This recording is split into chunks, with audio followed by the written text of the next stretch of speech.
A socially isolated young man uses a mysterious store object to force the woman he's obsessed with to love him, stripping her away of free will and turning what he sees as romance into a horrifying descent into control, possession, and psychological terror. We are reviewing the movie Obsession today. Yes, sir. The new movie that just came out. It's a new indie film bought out by Blumhouse, starring Indy Neveretti and... Don't remember the boy's name. Michael Johnston or something like that. Anyways, great movie.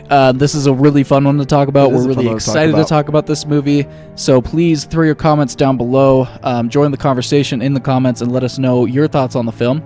Let us know your favorite scenes, favorite sequences, your deep narrative thoughts, whatever it is. Just let us know in the comments. And let us know what you'd rate it as well. Let us know what you thought. Kendrick is co-host. Kendrick, a.k.a. Kendrick Lamar. Kendrick Lummer. I am your other co-host, Benji Babe, Benji Boothang. BMT, baby. We're back with another full episode. As always, this will be about 10-15 minutes, depending on how much we talk. We try to keep it short and sweet for you guys. As before we get started into the episode, please make sure to like and subscribe, follow along, all that good stuff. Yes. Any thoughts before we get into it? Just if you want to listen to us on audio platforms, check us out Spotify, Apple Podcasts, or wherever you get your podcasts. And then please, like and subscribe on YouTube and check us out on TikTok.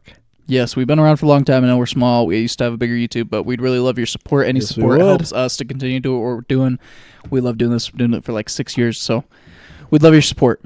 Anyways, let's get into our thoughts. So as always, we talk about what we liked, what we're mixed on, what we didn't like about the movie. We'll go through those 3 categories, and then we will discuss what we rated it out of 5 out of 10, where we rank it on the year, and we'll ask the big question we ask every week on this podcast, which is... Does it belong in the movie multiverse or a forgotten timeline? Exactly. Do we want to put it on the shelf, forget about it, or do we want to keep it around? That's the big question we ask with every movie, and obviously that's not just like a 3 out of 5 question. It is a, do we want this movie around? Is this a movie that we genuinely really like and want to watch again? So... let us know your answer to that question as well. Our thoughts on Obsession. Let's go ahead and start with what we liked. There's a lot to talk about. Lots to talk about. Where do you want to begin? I don't even know, dude. I think just to give some general thoughts, probably. Okay. So I guess I can start that. All right. This is just a really fun movie. I think for the horror genre, this is really effective. It is, yeah. Literally takes a concept that I guess you don't really think of in horror elements a lot of the time, right? It's a kind of realistic, at least as far as the narrative goes. Well, that's why even in the beginning of the movie, I wasn't really feeling horror. I wasn't either. For the first 20 minutes. Yeah. It's literally just if you're dating someone and they're obsessed with you. And you don't really think of that in horror terms most of the time until you actually have to watch that realistically happen. And you're like, hey, if someone was actually obsessed with you and only wanted to be around you 24/7, how crazy would that drive you? Yeah. And how toxic does that become in a relationship? I think that's what the movie is really about. Yep. But then throwing in all these horror elements to really take that to the extreme in an actual kind of mystical way of how it happens and stuff. Yeah, I think it's really fun. That's one side of the narrative is that side of it. The other side of the narrative is a guy, like in our synopsis, taking away the free will and agency of a woman for his own personal pleasure and desires. And there's a lot to talk about there and dive into there as well. Forcing someone to be obsessed with you and to like you and when they really don't in that way is... Because who's the real villain of this movie? The horror comes from a certain character, but who's the real villain of this movie? Exactly. The guy. Yeah. The guy who... a selfish desire. A selfish desire, right? A common selfish desire that you wish you could sometimes do in your life, right? Totally, so many people have felt that, but that's why at the end of the day we pick who we want to be with, right? That's kind of what it's supposed to be about. And what if we were to force someone to like us, and if it's not genuine, and we've all had does it even make you happy? We've all had that moment, whether it was in high school, junior high, college. Always. There's always that girl that you're like, I wish they would just like me. You're like, even in elementary school or whatever, you're like, I wish they would just like me. Yeah. But this movie's like, hey, what if we actually make that happen forcefully? And you're like, oh gosh. Well, and it's just interesting because then you get into the realm of all the different moments in the movie where, and this is the stuff I really enjoyed, is the stuff that made it deeper. When she, and we're talking spoilers here, so total spoilers. But when she wakes up and you learn in the movie at a certain point that our main character is still there. She's just overcome by this obsessed personality. And there's the moment where at the middle of the night, she's like, please kill me. And here's the thing. I didn't think about it right there in that moment. Yeah. But this is like such a dark thought. But when you look at his decision to say, the first thing he went to, his first thought when she says, kill me, is, why don't you love being with me? Yeah. It made it all about him. He's like, is it that bad being with me? Like, you want me to take you out of your misery? That's how bad it is? It goes all the way back to being about him, which technically is the whole plot and storyline here. This kid has her obsessed with him, and he knows what's happening pretty early on, and still chooses to linger in this for as long as humanly possible. Yes. And although you can tell you can tell his character is feeling it and knows it's wrong, he still is never quite fully he gets to have ending it. The great parts of it too, right? Here's another dark part. Who instead of, and this could be something that's totally debatable technically speaking, but like I think the selfish decision is him choosing to kill himself. I mean, think about it. He's choosing at the end of the movie, I'm going to kill myself to get myself out of the situation, but she's going to wake up because I'm killing myself, and he knows that because that's what the person on the phone told him. And she has to deal with it. And she's going to have to deal with all the crap. Yeah, that's like such a selfish decision. I mean, so a selfish decision to force her to be obsessed with him, right? Yes. Which, at the beginning of it, when he says the thing, like, I wish she'd love me more than anyone else in the world, maybe not fully so, like, somebody that says that, he probably wasn't really fully thinking this would happen, right? Not. But then he had multiple moments throughout the movie to even the way he turn away. He says wish, he says it like in 0.5 seconds. He's just like, I wish you would love me more than anybody else. Then it's not even like in most movies, I think they would have taken that moment to be like, he's sitting there, has the thought, and he like gets really happy and takes like 10 seconds, and he's like, I want her to be obsessed with me. But how many times did he have the opportunity to end it? You know what I mean? Yeah. But in this one, just quickly, like, just in the moment of not being able to express his feelings, he's like, she's like walking away. Okay, I want her to be obsessed with me. Yep. So impulsive, which is great for the narrative. It is.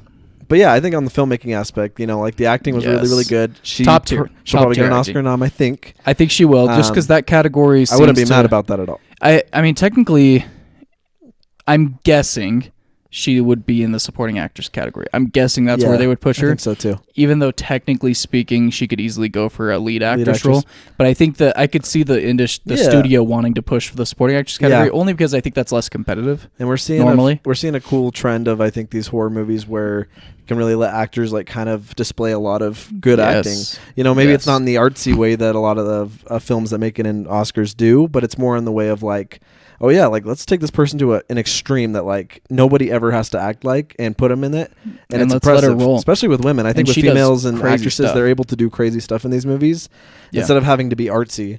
Well, look at her facial expressions. Her facial expressions were insane. The behaviors, the mannerisms, the emotions, like it's automatically should be the lead of Smile 3. Like the horror movie like this makes it like elevated, and I think we're starting to recognize that more, especially as fans. Who unlocked the door for this last year, right? Madigan unlocked the door. It's officially open book for horror actors to finally have an opportunity. It's a lot bigger now, and I think these movies are becoming almost more appreciated in the art way. I would say they're not becoming artsy, but they're becoming more like they're just being appreciated like, in the art way. Yeah, it's like, wow, this is a bizarre concept, but we're making it really well, and we're doing the genre great. Horror films never got that appreciation. No, never used to. Never. And there's been plenty. Let's be honest. I mean, I would say Indy Neveretti's performance here is one of the best I've seen in recent years. Yeah, but I would also say that let's be honest, there's been plenty of horror movie performances that are top tier. I would argue tons that right up with Indy Neveretti's performance here is Naomi's performance in Smile 2. I think Naomi's performance, that's her name, right? Naomi? Yeah. Her performance in Smile 2, I think is phenomenal. Right up there with this. Yeah. So like, and that one, sadly, again, because I think if that movie comes out this year after Amy Madigan gets her Oscar win, I think they're talking about Naomi's performance the same way they're talking about Indy's right here, where they're like automatic Oscar nom. It better be. Yeah. It better be pushed. Like Smile 2, her performance in that wasn't even really pushed to the Academy. I don't remember it being. Kind of feels like Mia Goth's performances too. I haven't seen the movies, but every fan people out there talk about that in Pearl. Still I think, talk about it. Yeah, and it didn't really, I think, get much Oscar nom. So it's like it's starting to change. I think studios like A24, Blumhouse doing these sorts of movies will continue that. And honestly, A24 has probably been the one to turn it around. I think so. Let's be honest, because A24 has the respect of the Academy. They do, and I've noticed in recent years since they've gained that respect from the Academy, you're getting and they started making horror movies. A lot of A24 movies have that horror vibe, or they're straight horror films. Yes. Now that that's happening more and more in that studio, I feel like you're starting to see more presence from the Academy and voting 100%, with horror movies that are 100%. Really, really renowned. And that gets into, I think, the other just really good things of this movie real quick is just like why these are starting to become more popular is like these films are being so well made. Like they're so well shot. They're good at like shooting in a way that makes you feel like, wow, we're in kind of dark places. We do kind of bizarre things with the lighting, cool horror elements, right? Visually, really good, like hair, makeup, all that sort of stuff's great in this. No, this movie has so many shots. It grosses you out. I loved the dark tone to her character. Yeah. There was even a shot, like there were times where I was like, okay, well, not that it's still not amazing, but I'm like, okay, any shot where she's in the background, they're obviously doing this dark lighting to her body, so you can't really see her. Yeah. But specifically, there's a shot where he's standing behind her, and he is lit up, and she's not. And I'm like, how the heck did they do that? Yeah. That's crazy. Exactly. But it works, and it adds this vibe and tone to her character once she's got this obsessed personality.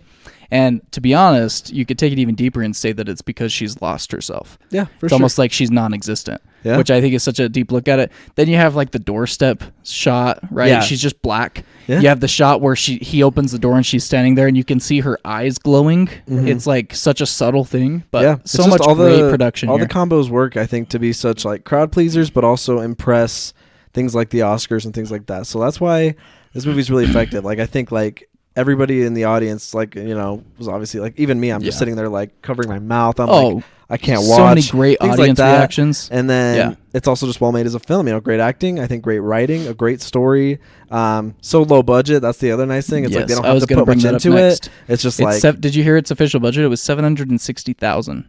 I did not hear this that. This is under $1 million. Like 15 million. 16 million domestically opening weekend. Yeah. Crazy. And that's why these are so effective, and everybody loves them, has fun with them. Obviously there's probably the smallest part of crowds, which we can get into the mix, that have trouble with these sort of movies, right? But for the overall, like, I think which is funny. I mean, who goes to watch Obsession and doesn't expect what you're gonna I mean, not that I expected exactly what I got, but of course I'm never gonna go into in this genre. When do you ever go into an R-rated horror movie and say there's a chance I might leave the movie? Have to expect a lot of violence and crazy. The only reason we're bringing this up, we had a friend who said that 4 couples in his movie, in his showing of Obsession, walked out of the movie theater. He said a couple were after like the glass to the head thing. And I'm like, okay, who goes to an R-rated horror movie and says, there's a chance I might walk out of this movie?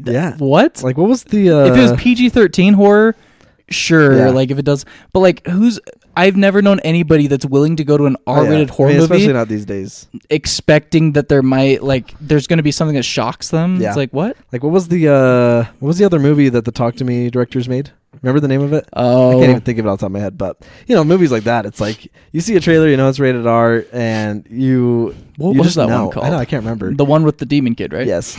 And I'm just like, dude, like these movies, like you have to know there's just craziness. So that movie, that's what you should be expecting, dog. And that's what makes them honestly fun. It does. The shock when factor you're there with a theater in a crowd or with your friends, and you get to see something that's just so like out of the ordinary. It's not boring. It's creative, and that's what this movie does effectively. It's creative, tells a great narrative, and it's well made on all production aspects. One of the last things I'll say before we get into just little things,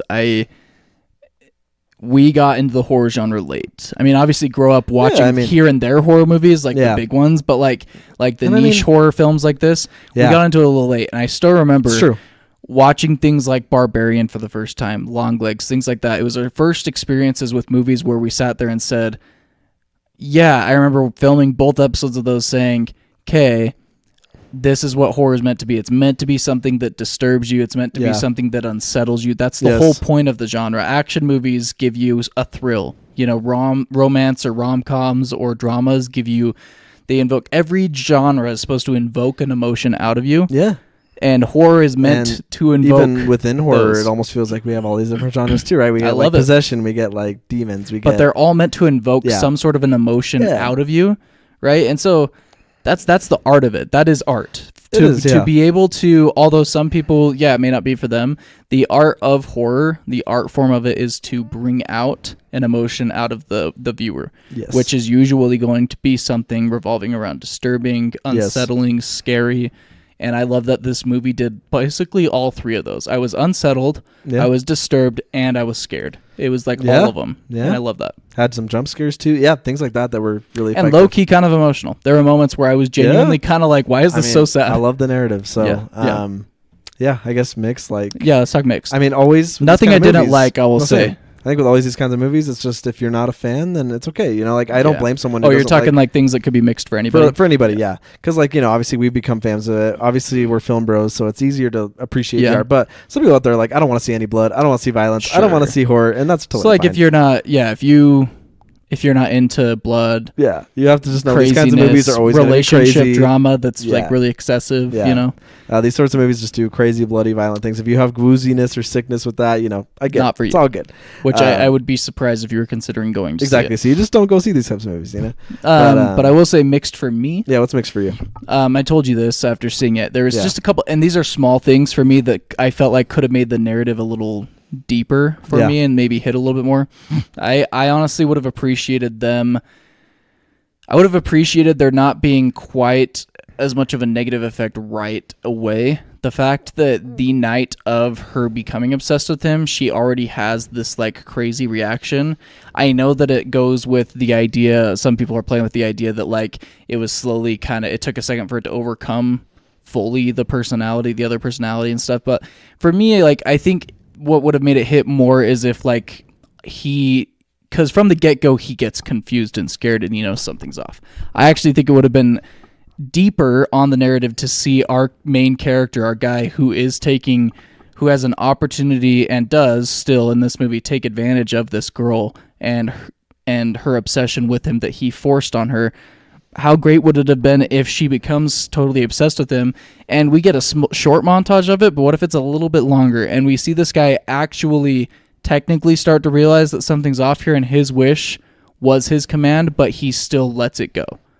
That's what I think makes it heavier and makes it like, oh shoot. And then my last thing would be just some more conversations around it. I know this movie tries to be a little extra comedic, which is good, I think, but give us a little bit more of a deeper conversation with his best friend where he's like, dude, like you are literally taking advantage of this girl. It was like one or two small conversations. And it says a joke. Make it a little bit more intense. Like I want there to be a really gut-wrenching feeling of like, dude, I don't know what's going on, but you are genuinely taking advantage of this girl. Something's not right. And like they do bring up in one line, I will give it the credit, they say, well, I don't know what's going on, but she obviously, if something is going on in her life, she's not acting the same, and you're like totally going with it. Yeah. I would have liked maybe maybe a friend does find out that he did do something, and maybe he doesn't know exactly what, but he's like, I know you did something's off here.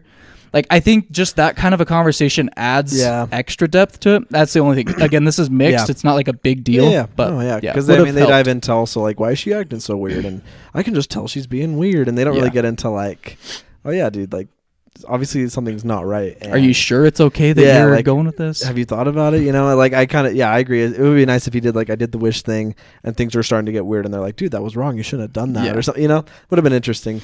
And then, I don't think that's a bad take at all. I kind of agree. It would have been fun if, like we got to see her act pretty normal for quite a bit. And like, he's just kind of like, wow, this is great. I'm getting what I would have want. liked her not having any side effects until a little bit in. She starts acting just really switching up, and it's not fully crazy yet, but it's still enough to be like, this is weird. Yeah. And he knows that too. Like, he's actually already scared. He can tell. And so it's kind of would have been nice if she just like comes up, to his car, and she's just kind of like, hey, actually, like, could I just like come sleep at your place tonight? Yeah. I feel a little, it's acting normal. Yes. And then like it slowly builds a little more of like creepy things, and they kind of just get to the creepy stuff pretty off the bat. Because it's also like they slide past pretty quick. At least not deep enough for me, the fact that she lied about the cancer thing. Like, that's an opportunity for you to go really, really touchy with it and be like, dude, we know she lied about this, so we know she is going through something.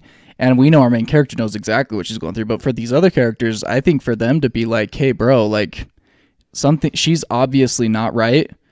We don't know exactly what, but you taking advantage of her wanting to be close with somebody and like staying at your place every night, I don't think that's right. And having a little bit more of an intense conversation around that, I think just makes the narrative a little deeper. Yeah. Because I think this movie is meant to tell tell a good narrative, and I could see some guys that need to maybe hear this message walking out of this movie like genuinely the whole movie thinking like, oh yeah, this was just like a fun horror flick with a guy who really wanted a girl and she went crazy. I could see some guys walking out of this just thinking, oh, she was the villain.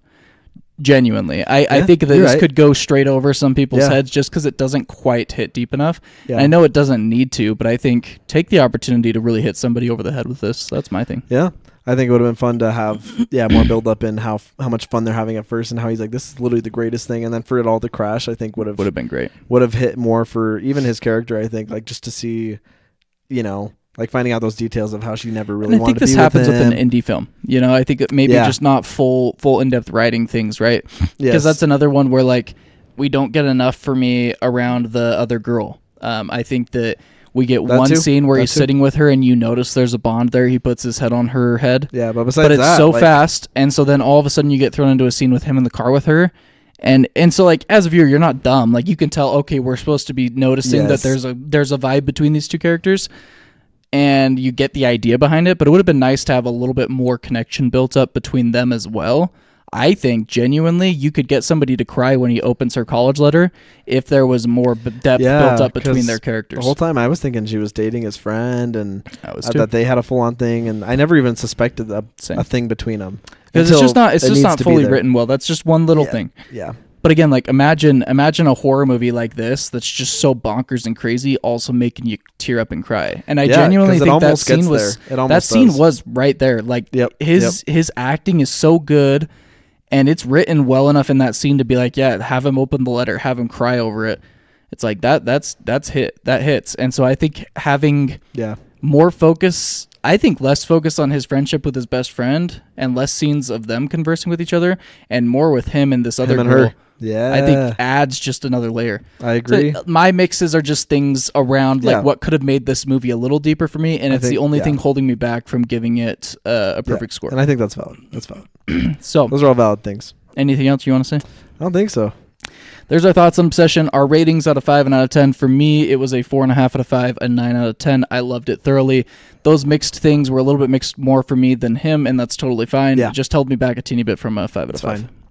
And I don't think that's crazy. For me, it's a 5 out of 5 because I still just had the best time with this movie, and I thought it was so well made, and I really appreciated what it still was going for a lot. So, 5 out of 5, and it's number 2 of the year for me. Still below Project Hail Mary. Yeah, it's the same 2 for you too. Okay, so I think it'll still go down as one of the best of the year in my opinion. Totally. And I don't mind everyone else is feeling that way too. Yeah, so. I don't mind people saying it's the movie of the year. I think that you have 2 definitive movies of the year this year, and it's Project Hail Mary and Obsession. Yeah, and we still got some amazing things coming out too. So this will still stand, I think, pretty high up there no matter what. So.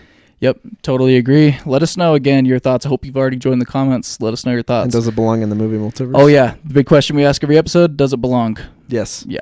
Hands I mean, down. this would go into my ultimate horror list. Like if I had a horror shelf, it'd be in the horror shelf for sure. Same. So easily one of my favorites. Does it belong in the movie multiverse for you? Are you keeping it around? I hope you are. This is another full episode and another edition of the Movieverse with Ben and Kendrick. Ben and Ken talking about Obsession. We've got another clip dropping this week, full episode review of In the Gray, Guy Ritchie's movie. Make sure you check that out too. And next week we got The Mandalorian and Grogu, which we're excited for, but neither